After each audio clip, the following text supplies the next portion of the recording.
Okay, let's try this again. Good evening, everyone. Welcome to Stampin' Up with Jaimie. Thank you for checking this out if you're catching this on YouTube. If you have any questions, certainly shoot me an email or comment below. Below, I will have a link to my store as well as a link to my blog, which will kind of direct you in different places. Good evening, everyone. Hi, Karen. Karen on my right side, up now. Hi again. I know. I'm sorry. I just had this weird feeling that I was sideways, and I was. Am I better? Okay, yes, I am. Whew. That's better, right? I found this kind of interesting feature on my phone when you're doing a Facebook Live where it actually turns on the light on your phone, and so it just kind of brightens it. And I hope that helps. But in doing so, I hit a button and we weren't right side up.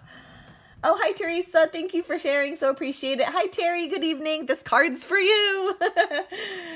How's everyone doing tonight? Everyone well, I hope. I'm just taping down my grid paper here so it doesn't go sliding all over the place. Is everyone having a good night, a good day? I hope you're all well. I'm doing just fabulous. I'm having a good day. Good day, no complaints. Okay, let's just jump in because I don't want to waste any of your time. I just want to make sure I can see comments. Okay. So, Terry, who's watching tonight, oh, you're very welcome, happened to request a tutorial on how to use watercolor pencils. So I have to confess, Terry, and to everyone else, that I can't remember the last time I used them. Okay, that's probably how little I use my watercolor pencils. My coloring tool of choice is probably the Stampin' Blends markers. And you probably would know that because I use them a lot in a lot of my cards and my tutorials and whatnot. They're kind of like my go-to coloring tool. However, I have nothing against the watercolor pencils. If you want to know what I'm talking about, this is what it looks like. I have the old, what is that called? Whatever that's called. So if you have a newer one, it may look a little different. It comes with 13 colors, Real Red, Calypso Coral, Pumpkin Pie, Daffodil Delight, Old Olive, Bermuda Bay, Pacific Point, Rich Raspberry, Melon Mambo, Early Espresso, Basic Gray, Basic Black, and Whisper White. And so Terry was asking if I could just do kind of a tutorial on how I use them, which was kind of fun because it forced me to kind of go outside my comfort zone and kind of re-explore them. I used them a lot when they first came out a couple years ago, but I really haven't picked them up too much since. And I went to Facebook this week because I was really in a conundrum as to how to matte this, on what color, what card base. And I put 4 different colors out, and my goodness, the responses were really all over the place. Some wanted the pink, some wanted the crumb cake, some wanted Calypso. I mean, usually when I do a Facebook like, help, what do you think? It's a resounding answer one way or the other. But this one was kind of interesting because you guys were kind of all over the board as to what you thought I should use. And it was very funny because Suni, who I think is watching, maybe, if not, I'm talking about you, made a very good point. She said, I would actually choose my color based on who the card was going for. And although I don't have a specific person in mind for today's card, I figured if I went kind of gender neutral, kind of a neutral look, it could be used for a guy or a girl. And I think this image that I have here is kind of like a tranquil, you know, like it's peaceful. And so I kind of went with neutral tones. Hi, Kim. Good evening. Don't you think that right now there are a lot of stamps that can use the pencils? Oh, absolutely, Terry. Hands down. Absolutely. And I feel like with each catalog, there's more and more. Absolutely. Hi, Amy. Good evening. Hi, Lisa. Oh, thank you for sharing it. I so appreciate it. Hands down, absolutely. Stampin' Up! Is really recognizing the coloring craze that's going on, you know, like the adult coloring books and such. So they're giving us lots of opportunities for coloring for us to use in our cards. Oh, hi, Kathy from Michigan. Oh, thank you so much. Anyway, so yes, but I just don't tend to use the watercolor pencils a whole lot. I really like the blends, but I had so much fun kind of cracking these open again and giving them a go. So, and I feel like is that too bright? I don't know if I can undo my thing. I think once I've picked it, there's no going back. I apologize for the brightness. I'm trying a new, like setting on the Facebook Live. So it's a little, coming in looks a little bright. I hope you can see it. You let me know if it's making a difference or if next time I shouldn't use it.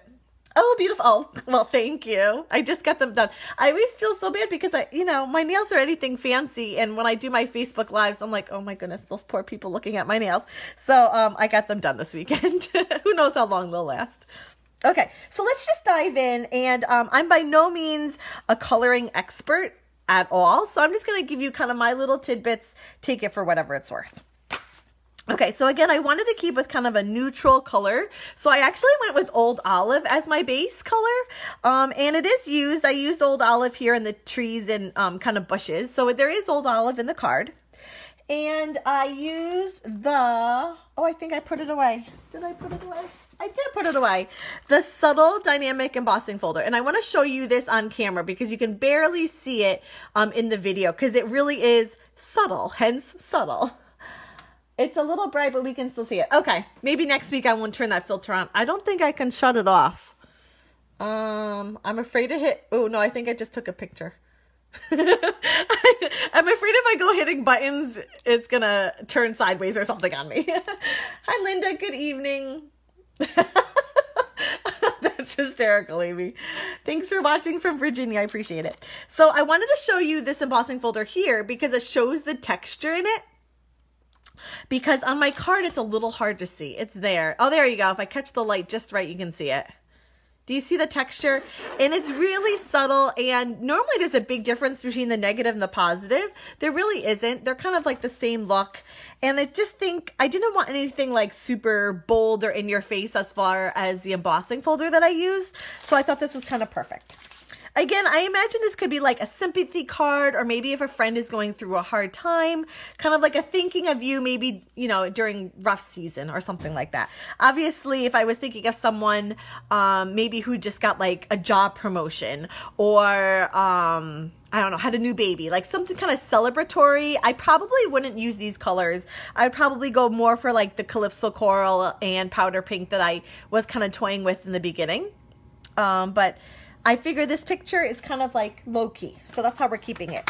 The image here is this guy right here. It's from the By the Bay stamp set. This is a Sale-A-Bration stamp set. You can only get it with a qualifying order during Sale-A-Bration. Yay, Suni's watching. You're trying to. Oh, good. You were my inspiration, Suni. You really got me thinking. It is tranquil. That's a good word, Terry. Yes, that's exactly the feel that I was kind of going for the card. So the By the Bay stamp set is a new cling stamp, and it's available in the Sale-A-Bration catalog through the end of March with an order of $50 or more. You get this for free. It's the only way to get it. So if you like the images, be sure to place that order. It's this guy here, and then I'm using the Thinking of You. It also comes with May All Your Paths Lead to Happiness and a thank you, which are always great. And then it comes with this really fun seashell and these seagulls. Really fun. But we're using this guy here. Okay, so let's just start. Here we go. This Whisper White, let me measure it for you, is 3 5/8 by 2.5 inches. And I'm going to first ink up, whoop, kitty cat here. First ink up my stamp set in Memento ink. I'm using the watercolor pencils tonight. If you were to use an aqua painter, you would definitely want to use the StazOn black ink and watercolor paper. I'm just using Memento, not Memento, Whisper White. And hopefully I can get this where I want it. Although I don't have to worry because it's not necessarily like straight, there's no straight lines running through it. It can be a little off and probably no one would notice. Okay.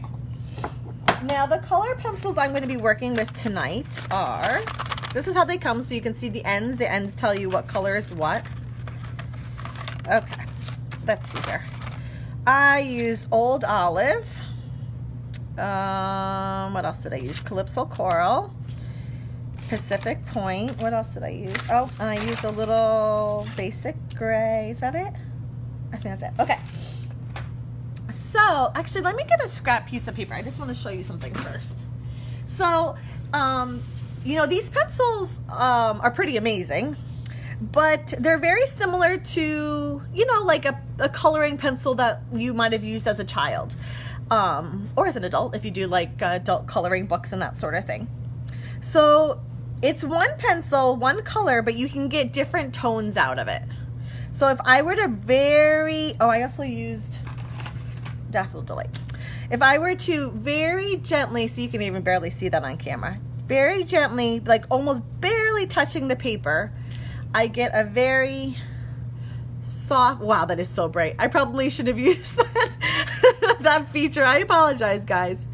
Wrong night to use that feature. I don't think I can get it off. Hold on. I'm going to try and, oh, wait, there we go. Okay, there we go. I figured it out. So if I were to just very gently graze the paper, you get a very light tone. Hi, Karen. Good evening. If I were to push a little harder, you get a darker tone, right? And then if I push even harder, you get an even darker tone. So this is a great way to follow different highlights and lowlights that you want to create in your image. These kind of images are pretty great because they kind of give us little hints. So any place when I was doing the shrubbery and grass here, any place that Stampin' Up! Put like a dark line, I pressed harder with my pencil to give it a darker look. The same with the ocean. I took my blue and I'm gonna do it, but I just kind of walking you through first. Oh, that's better, good. Sorry, I thought it would probably help making things bright, but then it was like too bright. So I went over it lightly, and then anytime there's this kind of like ripple where the black, you know, like these black markings, I pressed harder to give it a shadow. For example, this is the Pacific Point. I very gently, softly went over it. Because the thing is, you can always add color. But if you go too heavy too soon, you can't take away color. So I just went super soft. And then I pressed a little harder. And, you know, I wasn't too particular. It's like little scribbles, honestly. Over those darker areas. So one pencil, a couple different tones. Okay? Do you see that? No, it's too dark.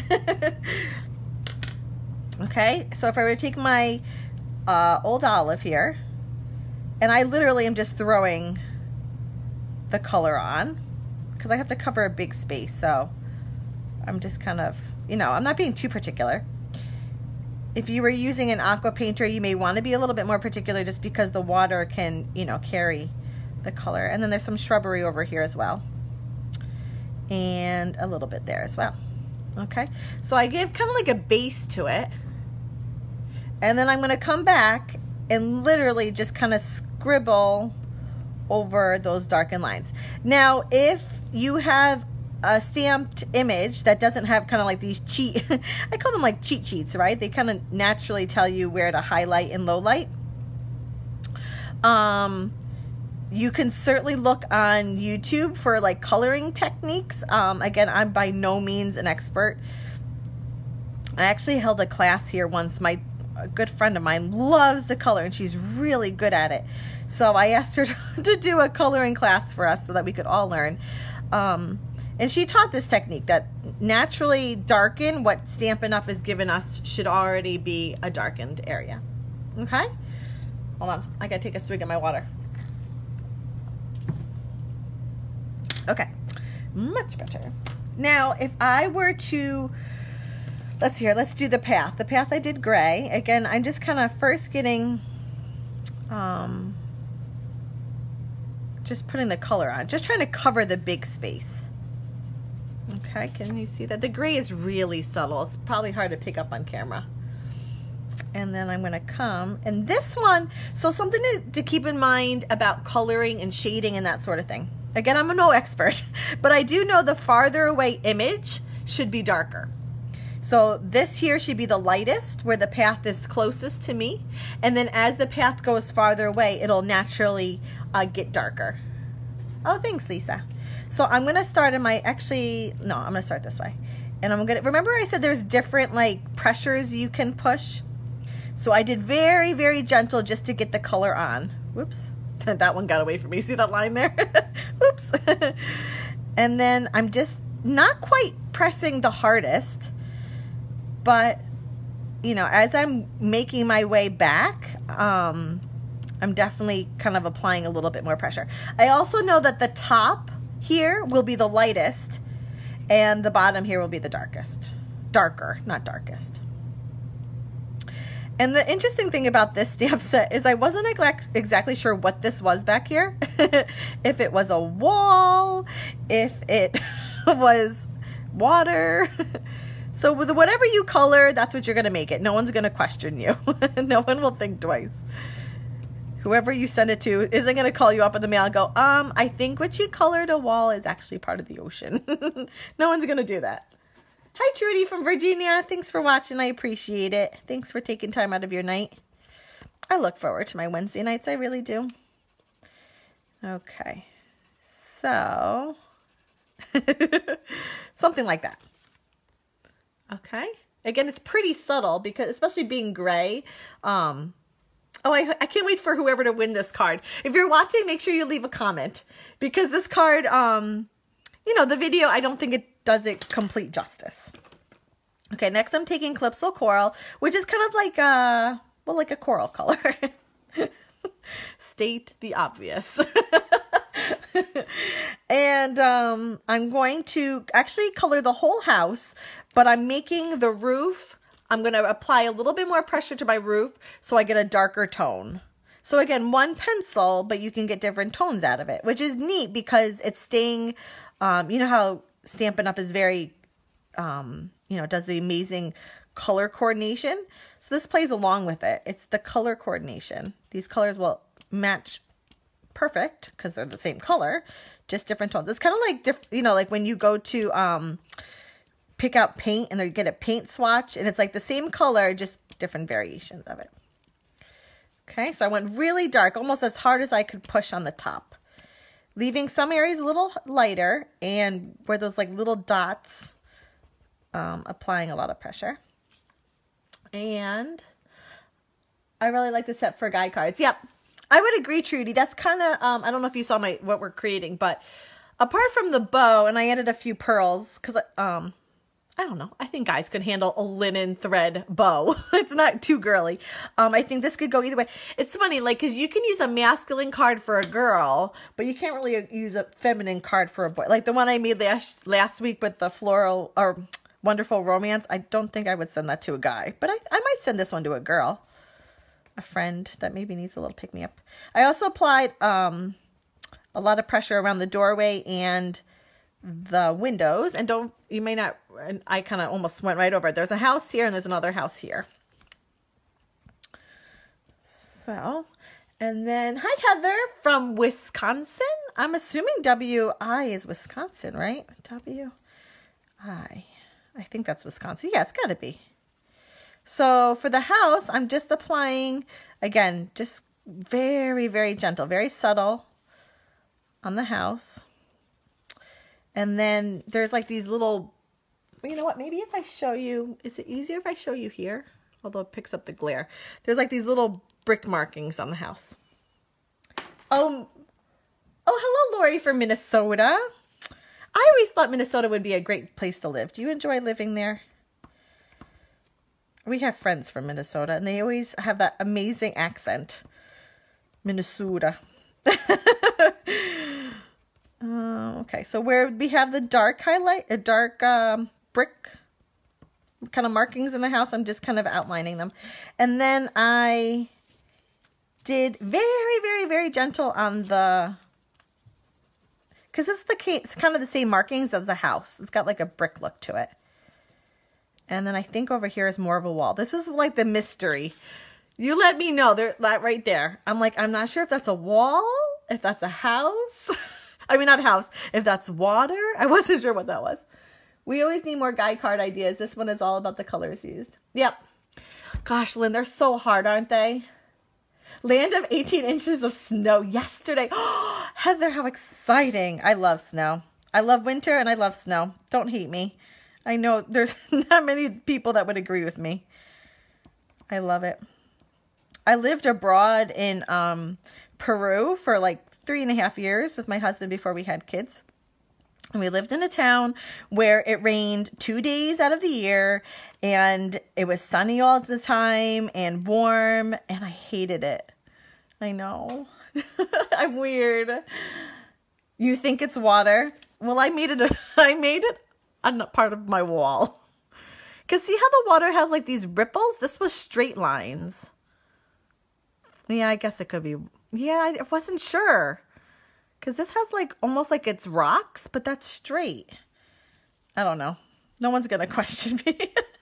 Be like, I am returning this card because you colored a wall when it should have been water. I don't think anyone. You grew up in Northwest Iowa. I don't know what accent she's talking about either. I don't know what accent you're talking about. In Minnesota, we had friends. They would say Minnesota. No, they did. I don't know where they were from in Minnesota. Minnesota. They were, but a wall works too. Hey, we're going with a wall. Okay, so that's done. You could send that and it would be beautiful and it would be fine. And you don't have to do anything to it. That's just straight up using the watercolor pencils. I'm not sure if the camera's going to catch it, but you can see like not pencil lines, but you can tell that it was colored by a pencil. So another thing that you can do is you can take a blender pen. Now, normally when you use a blender pen and you're doing coloring, you're going to want to use watercolor paper because there is a moisture to the tip here and it would like disintegrate your paper. Justin is watching and wanted me to tell you hi. Hi, Justin. Hey, bud. However, I'm just going to use the regular Whisper White, and I'm going to be very gentle with my blender pen. All I really want to do is just kind of over the top of it all, kind of blend, blender pen, blend the lines and the markings so that you don't see the pencil lines per se. I wouldn't recommend using a blender pen if you're going to like do some serious coloring with it. But for a project like this, it doesn't compromise the paper. I'm being very gentle. So you're going to do a color and then a blender pen, you just kind of get a scrap piece of paper and scribble on it until the color comes off and it goes clear again. Then you can move on to your next color. These are great. They come 3 to a pack. And are great to use for any kind of watercoloring or to use with your watercolor pencils. Again, you don't have to use this. I just think it kind of finishes the look a little bit. Yes, we Minnesotans have accents. Yes, I do like it. I think it's fun. Next, I'm going to do the Calypso Coral. Like so. Oh, I can do up here too. And you can almost like feel it smearing the top. It's a really kind of fun tool to use. Now it's also kind of smearing my highlights and my lowlights, which is fine because I can always add a few more afterwards. Which one did, oh, the Old Olive. And this you could, there's some grass and there's also some shrubs in here. I suppose you could do some, I could have done some like really dark green, like the grass really dark green and the shrubs light green to kind of differentiate between them. But I thought we would just kind of leave it all one big color.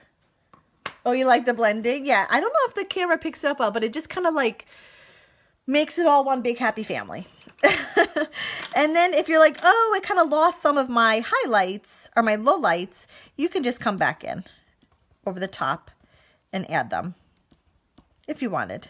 Not that you have to, but sometimes in doing that, it almost like you lose a little bit of it somewhat. So you can always add a little bit, or I did with the shrubs a little bit because it does add almost like a texture when they have the different color tones to it. Any questions? Oh, thanks, Karen. Any questions? Okay, so I think we're good. I definitely went a little heavier on the house in this one than I did in my example. Oh yeah, big time. Look at that. Oh well. Oh, the Daffodil Delight. See, I almost forgot. I took my Daffodil Delight, and you're probably going to barely be able to see this, if probably not at all. And I literally just so gently added color to the top. Like barely even anything. And just to the top. And I didn't even highlight it or low light it. I just kept it very soft. Almost like it wasn't there, but just a layer of color. So I thought I needed just a little bit of something else. So I took, what did I do with it? Here it is. My crumb cake ink pad. Oh, you're trying to do this along with me? Oh my goodness, Kim. Seriously? Are you using the watercolor pencils?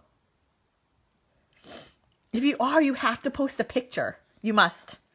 And then, so I'm just using a piece of sponge. This is how your sponge will come. Well, I already cut a piece of it. It kind of looks like Pac-Man. I love when you cut them. But it's a circle. And then you just kind of cut a pie piece from it.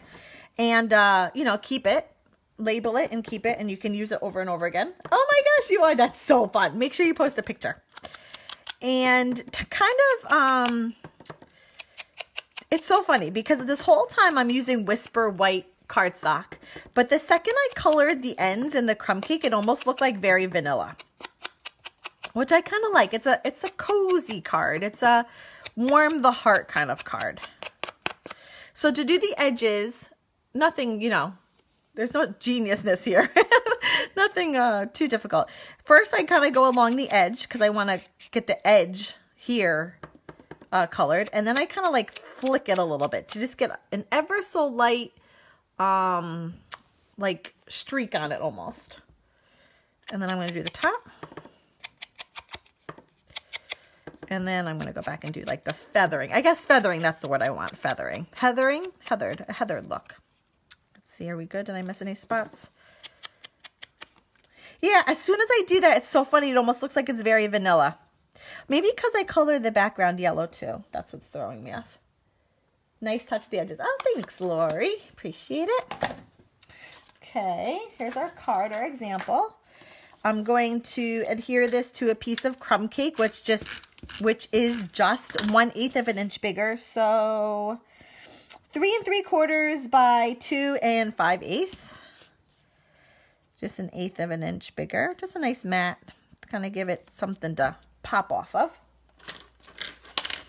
And because I'm kind of going with neutrals and, yeah, I guess you could say like a masculine card in a way. My go-to embellishment whenever I'm doing a masculine card is burlap. First of all, I love it.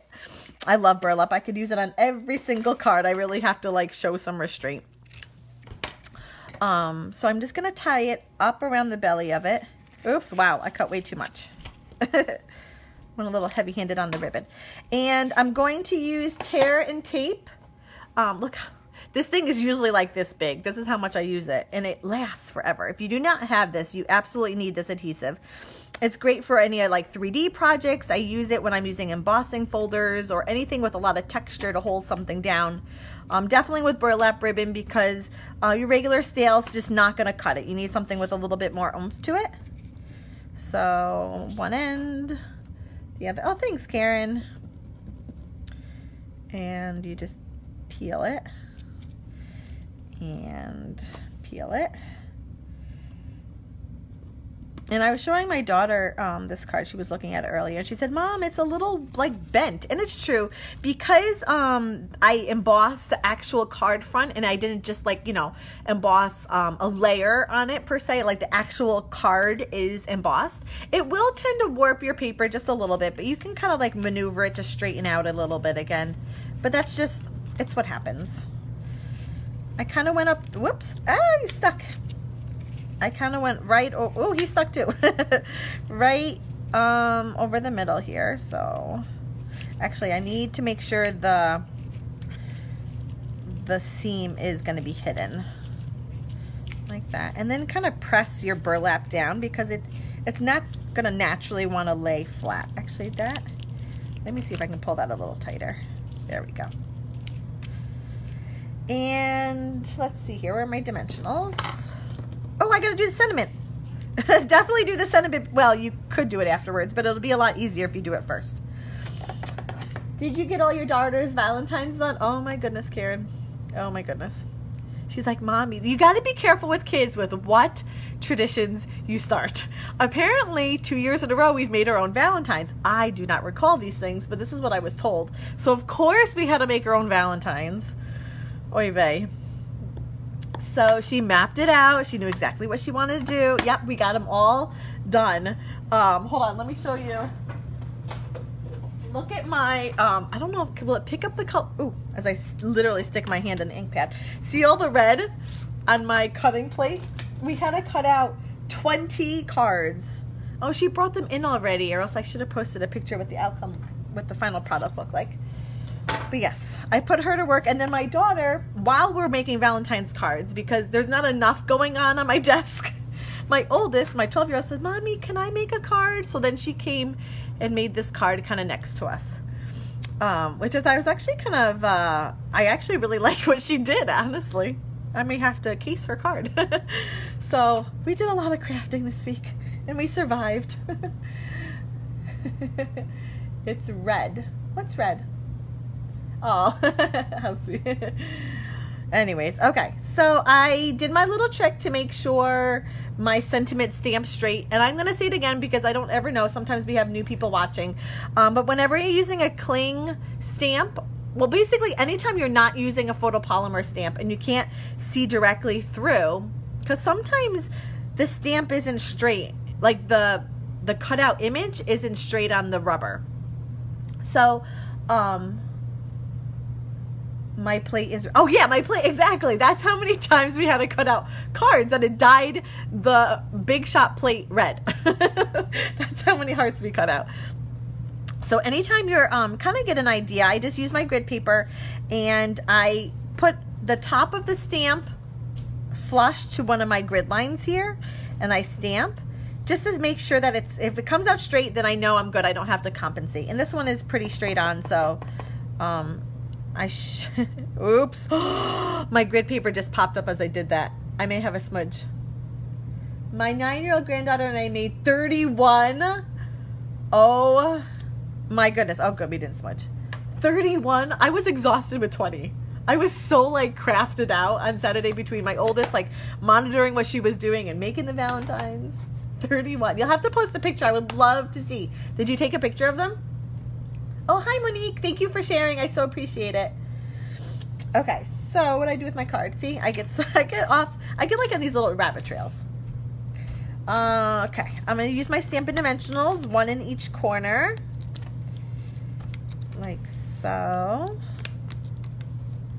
Just because it's got to go around the burlap. If I put a dimensional on the burlap, it won't be even. First world problems. Oh, this one doesn't want to come up. There we go. Come on. There we go. Okay. And I kind of wanted them, you know, in the corner. Kind of the 1/3, 2/3. Did anybody take any photography classes in school? It's that whole 1/3, 2/3, whatever, design.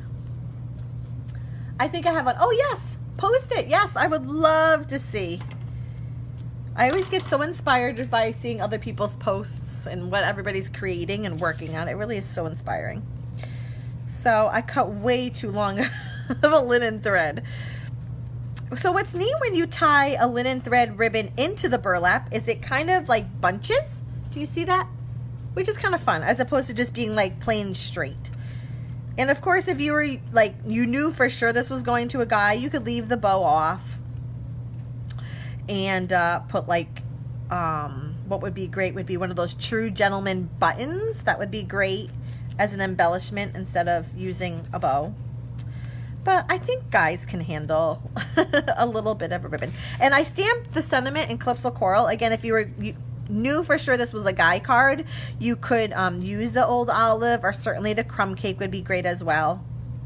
So another, I don't know, I kind of do it without thinking, but when you tie a bow and you kind of want to situate the bows, I put my finger and I apply pressure in the center.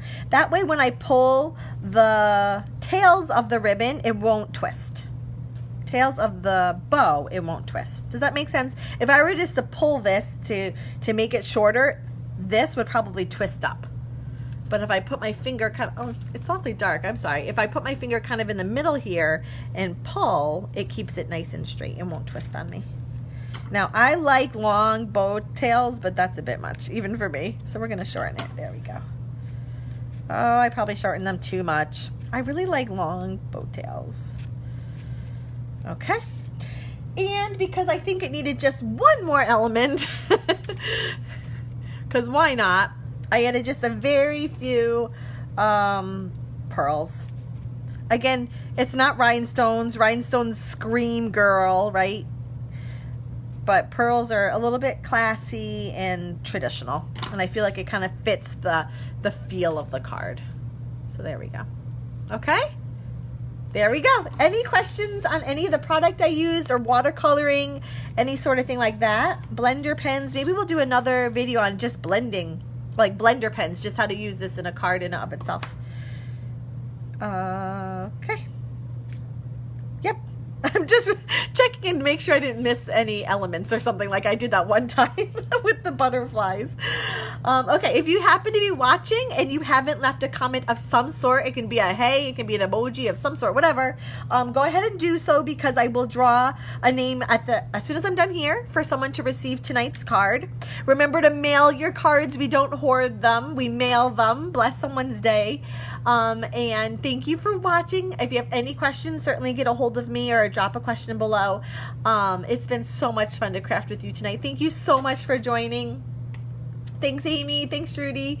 Thanks, Karen. Thanks, Barbara. I will see you all next week. Same place, same time, 7:30 p.m. Wednesday night. Bye, everyone. See you later. Oh.